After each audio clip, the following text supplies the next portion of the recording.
Hi friends, this is Caitlin. Welcome back to my channel. Today I'm featuring a card with the Spellbinders Faux Embroidered Pumpkin with their collaboration with Nichol Spohr.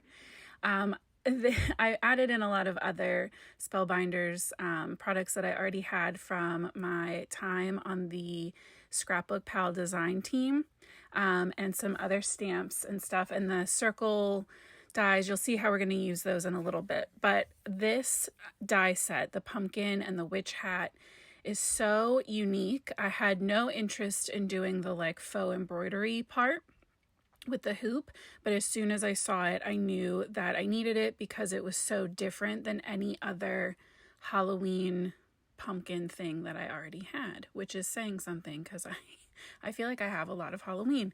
So if the Pinkoween pumpkin from a couple weeks ago card was not your vibe, this little bit more classy, a little bit more sophisticated kind of witchy card might be more of the ticket. So I'm using that circle die from Pink and Main, not as a die, but as a stencil. So I put all of my other elements in place and I drew not a little more than half of a circle, and then I shifted my circle over and drew that second line to kind of make this C or moon shape. So this is going to turn into a crescent moon as a wreath.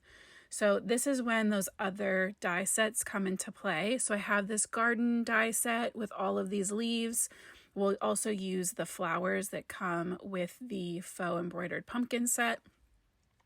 And then I had that really cool nameplate die for this sentiment, and we're bringing in a sentiment set that I just thought was really cute that I had from a gnome, holiday gnome thing. So to do all of these die cuts, this was very fiddly. It took a while. I'm not going to lie to you about that. This card took almost 2 hours, but it was very repetitive. It was very soothing and calming to do.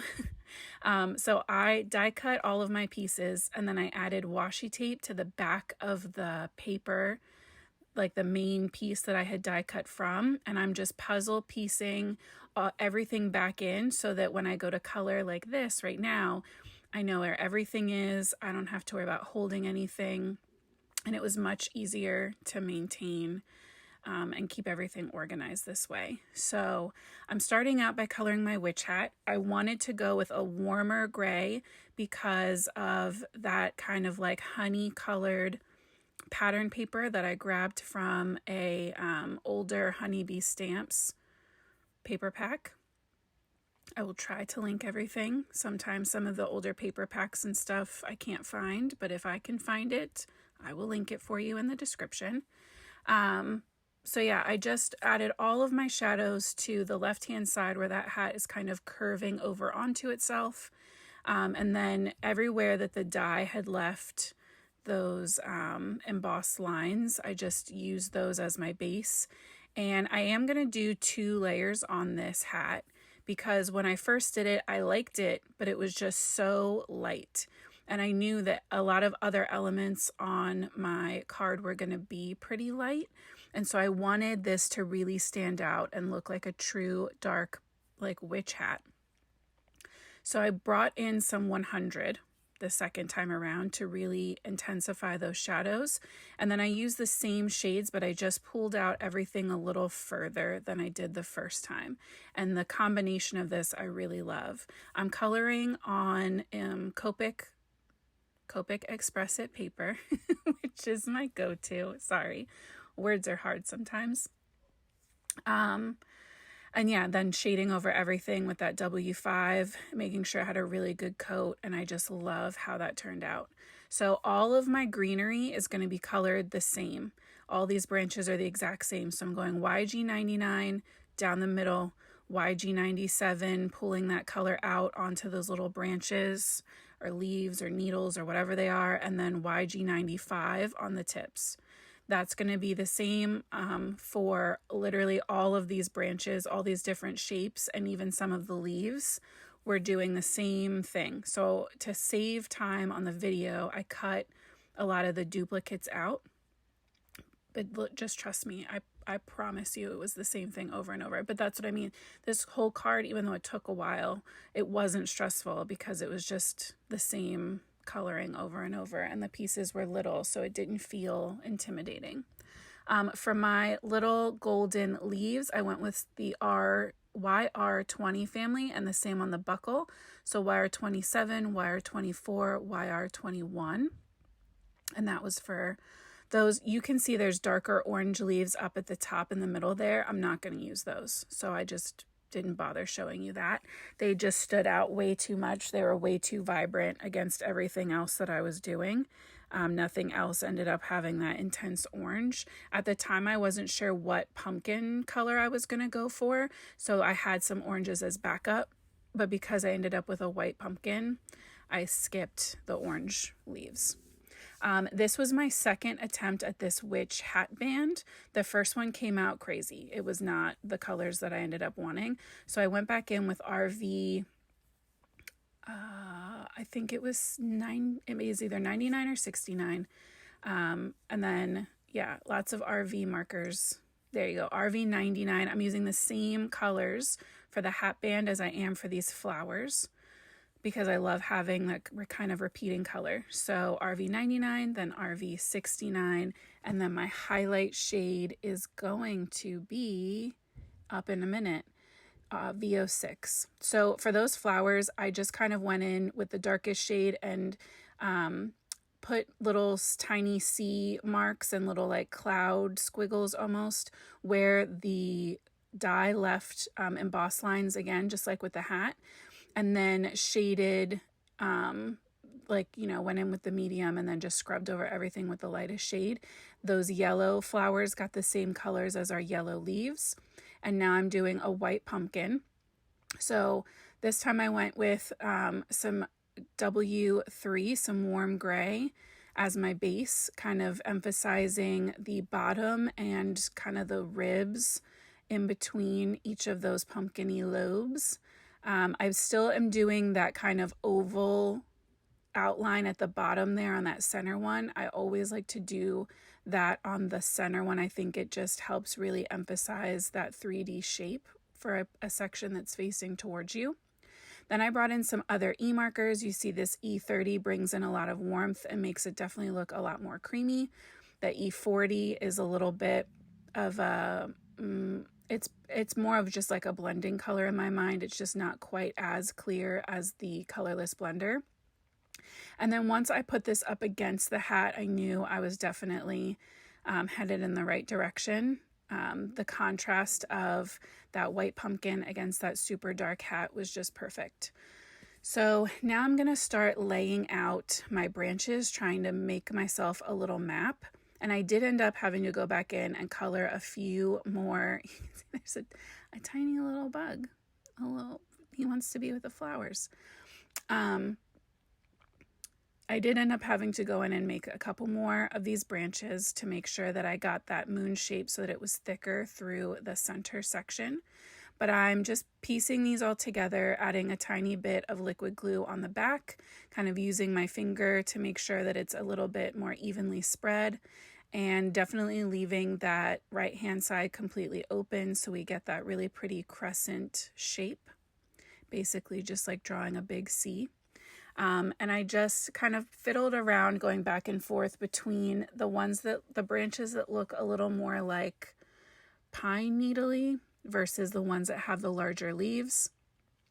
I liked that they weren't perfectly symmetrical and the same top to bottom, but they had the same kind of general pattern, with that second branch being leafier. This is the point when I realized that I was going to need more greenery. So I just cut some more. Good to go. Actually, not yet. So I started placing a couple flowers. Those are not glued down. And then I decided it was time to attach my hat to my pumpkin. And there's a little slit cut in the hat so it perfectly hugs that pumpkin. It goes together so easily. I added on that purple hat band, and then we'll add the buckle right on top. And I just love how these golden yellows contrast against that purple. Those complementary colors really pop. And I think that that's why the flowers also worked so well. So once I placed that whole pumpkin in its spot, there you go. That's when I realized that I needed that left-hand side to be a little thicker, a little more rounded in there.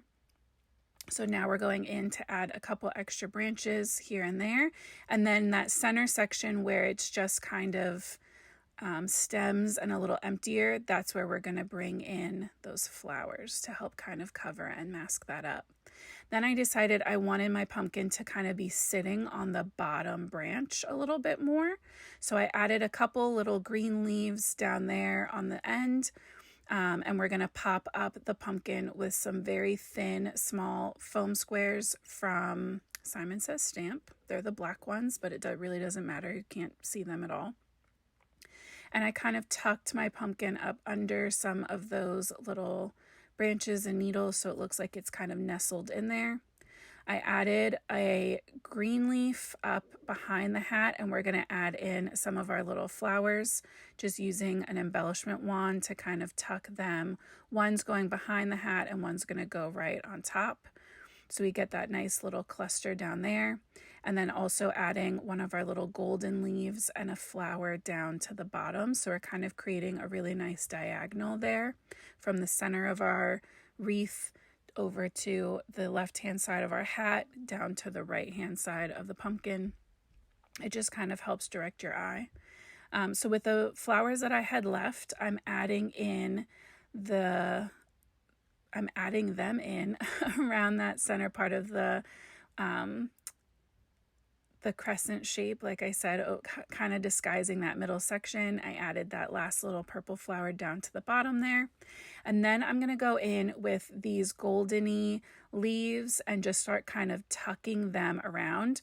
My glue had a little mini explosion, so you'll see in some instances I'm kind of going in with the pointy side of my embellishment wand and then dropping some glue there. That's just because I was kind of scraping it off of the side of the bottle, trying to not make a mess and not waste that glue. But I really love the extra warmth that came from adding in those golden leaves all around. You can see I'm going to have a black mat behind my card as my main panel, and I had some of this coppery metallic paper. This one's just from Michael's, but if you have a metallic paper that you love, leave me a comment down below, because I definitely want to invest in some that are probably even better quality. So I did the main nameplate part out of that coppery gold. And then now I'm going to stamp. Originally I thought I would stamp my sentiment with white embossing powder on black. But once I decided to make that pumpkin white, I really wanted to bring white in a couple other places. So I die cut the center section out of white. And I'm just going to hold it in place in my MISTI with my magnet, and we're going to stamp our sentiment. It kind of cuts off the bottom of the G and the Y, but is it the G? I think so. Oh yeah, good day. It really doesn't bother me that much. I think if I had stamped it first and then die cut it, I could have avoided that, but I was also really worried about making sure it was lined up. So once I had that there, I wanted to bring in that white one more time. So I'm going in with this black and white baker's twine from Pink and Main. And I am just looping it through and doing a simple knot on each side. And then we're going to pop that up with those same thin foam squares so that the knots don't affect anything or like make everything kind of buckle and look weird. And then once I have that centered and pressed down, we're going to flip the whole thing over and just tape our strings, our twine to the back. And I also, you see there, I like popped one of those leaves over the top so it really looks like it's nestled in there, like it belongs. And you don't see a lot of the twine once this is all done because it really does just barely stick out over the edge before it wraps to the back. But I just think that it's really nice. Like I said, it's that third place to kind of have that little pop of white. And I think all of the top part has so much going on. I think that extra little detail on the bottom helps to kind of ground everything and balance it out. So I added the last little 3 golden leaves that I had around my gold sentiment, and I'm popping this whole panel up with regular foam tape. This is my Pink and Main giant roll of foam tape. This is my go-to. And once I peeled off all that backing paper, that's like one of the worst parts of the whole process, I popped that right onto my card base and I am good to go. So I love this card. I think it's so unique and such a beautiful take on Halloween. I hope you love it too. Definitely keep an eye out for more Halloween goodness coming soon. And until next time, guys, I love you so much. Happy crafting.